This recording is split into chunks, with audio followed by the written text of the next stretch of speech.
देखी मलहाई के मठा लेखा बुझेला, सटा के सैया सुतेला कमर में दर्द उठेला, सटा के सैया सुतेला कमर में दर्द उठेला, सटा के सैया सुतेला कमर में दर्द उठेला।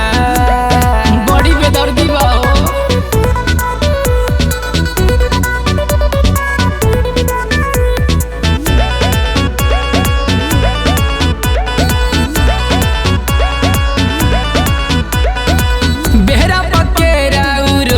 खियावे हो चाहत चाउमीन बाजार से लियावे हो, प्यार करेला से लियावे हो। बेरा पकेरा रोज खियावे हो चाहत चाउमीन बाजार से लियावे हो। काचे जमनिया के धान लेखा कुटेला,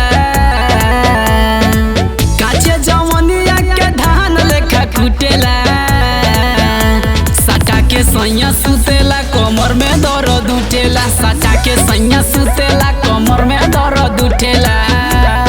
का बताई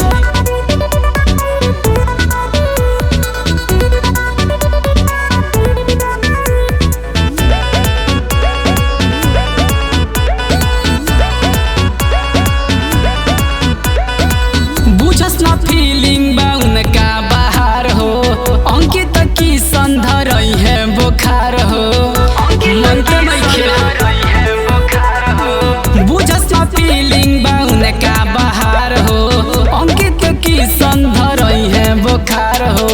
बुझी के लाली पापा उठावा के चूसेला,